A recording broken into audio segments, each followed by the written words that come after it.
మంది ఎగతాళి చేశారు 25 ఏళ్లకు మునుపు. ఇప్పుడు సెల్ ఫోన్ వల్లనే మీకు ఇన్ఫర్మేషన్ నాకు ఇవ్వగలిగారు, నేను మీతో చేరగలిగాను.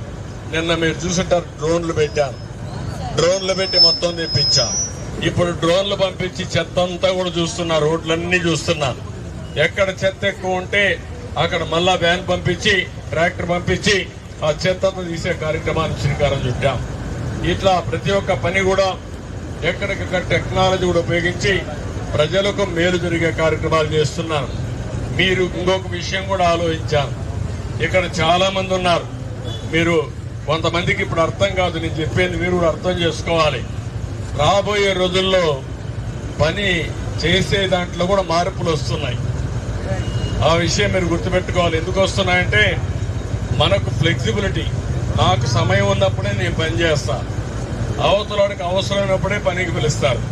ఈ రెండు మ్యాచింగ్ వచ్చేస్తా ఉంది. ఒక డ్రైవర్ 3 గంటల పని చేస్తాడు, ఆయనకి ఏ టైం ఉంటే 2 గంటల పని చేస్తాడు కాదు, ఆ టైంలోనే ఆయన వెళ్తాడు, లేకపోతే వేరే టైంలో ఆయన వెళ్ళడు. ఒక ఆయనకు ఒకే టైంలో పని ఉంటుంది, అప్పుడు ఆయన ఎవరిని కావాలో ఆయన పిలుచుకుంటాడు. అదే జరగబోతుంది. మీ ఇంటికి ఒక మెకానిక్ కావాలన్నా, లేకపోతే ఒక ఎలక్ట్రీషియన్ కావాలన్నా, ఒక ప్లంబర్ కావాలన్నా మీరు షాపుకు పోవాల్సిన పని లేదు, మీరు చెప్తే వాళ్ళే వస్తారు. ఇప్పుడు ఎట్లొచ్చిందంటే రాబోయే రోజుల్లో ఎవరైనా బార్బర్ కావాలంటే మంగళ షాపు పోయే పని లేదు, మీ ఇంటికే వస్తాడు. ఏ టైంలో మీరు రమ్మంటే ఆ టైంలో వచ్చేసి వెళ్ళిపోతాడు. ఆయన కూడా షాప్ పెట్టుకునే పని లేదు. దానివల్ల ఆయనకు మంచి జరుగుతా ఉంది, మీకు మంచి జరుగుతుంది. దానికే అవన్నీ డౌన్లోడ్ చేసుకోమంటున్నా. ఇంకో పక్కన ఇక్కడ ఒక ప్రయోగంగా చేస్తున్నాం. అది కూడా మీరు చూస్తే మీ ఇంట్లో కూర్చొని ప్రపంచంలో ఉండే కంపెనీస్ పనిచేయడం, మీ కాలనీలో కూర్చొని ఒక 100 ఈ బిల్డింగ్ల పైన మంచి రెంట్కి తీసుకొని ఒక 100 వర్క్ స్టేషన్లు తయారు చేసి ఇంట్లో బోరు కొడితే అక్కడ పోయి పనిచేయడం, అక్కడ మీకు ట్రైనింగ్ చేయడం. మన పిల్లలు దినానికి 4-5 గంటలు పని చేసుకుంటే ఒక 20-30 వేలు ఇంటి దగ్గర నుంచి సంపాదించుకునే మార్గం కూడా ఆలోచిస్తున్నా. అది రాబోయే రోజుల్లో జరగబోయేది. కానీ మీకు కూడా ఒక ఆలోచన రావాలి. మా ఆడబిడ్డలు చదువుకున్నారు, ఇంట్లో వంట చేస్తారు, వంట చేసి కొంత సమయం ఉంటుంది, ఆ సమయంలో గమ్మునుంటారు, టీవీలు చూసుకుంటా కూర్చుంటారు. ఆ టైంలో ఒక 2 గంటలు పని చేసుకుంటే భర్తతో సమానంగా ఒక 20 వేలు మీరు సంపాదిస్తారు. అది కూడా నేర్పిస్తాం మీకు అందరికీ. అయితే నేను చెప్పేటన్నీ మీరు ఆలోచించుకోవాలి. అన్నీ ఆయన ఏది చెప్తాడే మన వల్ల ఎక్కడవుతుంది అనుకుంటే ఏది చేయలేము లైఫ్లో. నేను అందుకనే అదే మా 2 సంపాదిస్తున్నారు, అప్పుడు ఇది వస్తా ఉంది. సంపాదించేది కూడా మాకు కష్టమే కాదు, కష్టపడి సంపాదించేది ఒకటి, స్మార్ట్గా సంపాదించేది ఒకటి. తెలివితేటలు సంపాదిస్తే ఎక్కువ ఆదాయం వస్తుంది, అది కూడా నేర్పిస్తే. ఒకప్పుడు శారీరక కష్టం చేసేవాళ్ళం, ఇప్పుడు శారీరక కష్టం కాదు, తలతో పని చేయాలి. అందుకే నేను మీ అందరికీ ఏం చేయాలో చెప్తాను.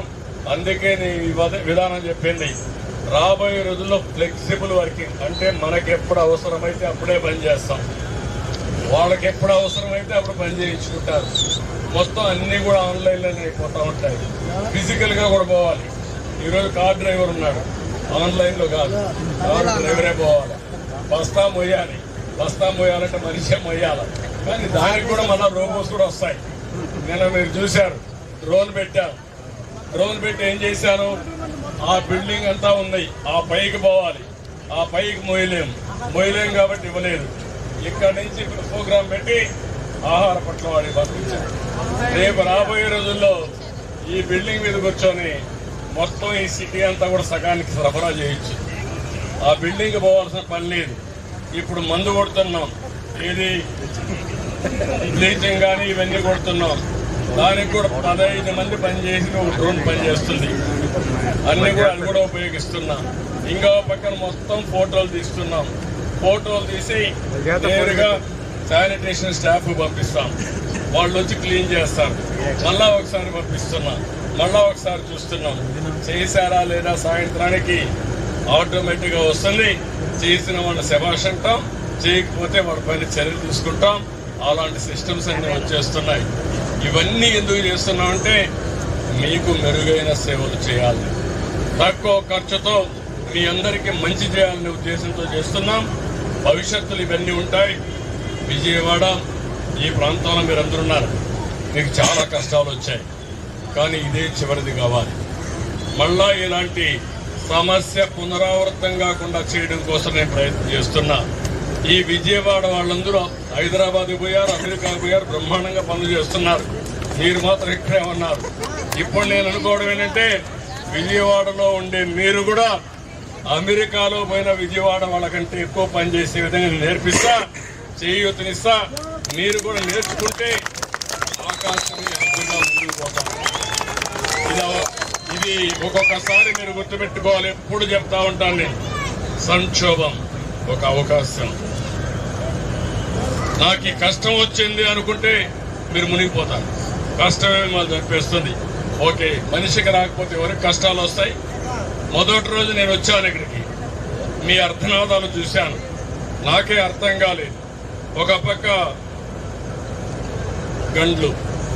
గండ్లు పూడ్చకపోతే నీళ్లు వస్తానే ఉంటాయి, ఇంకో పక్క ఊరంతా నీళ్లు, మీకు తిండి లేదు, మీరందరూ కూడా ఇబ్బందుల్లో ఉన్నారు. ఒక పక్క మీకు తిండి పెట్టాలంటే ఆఫీసర్లు వచ్చే పరిస్థితి లేదు, వాహనాలు రాలేని పరిస్థితి.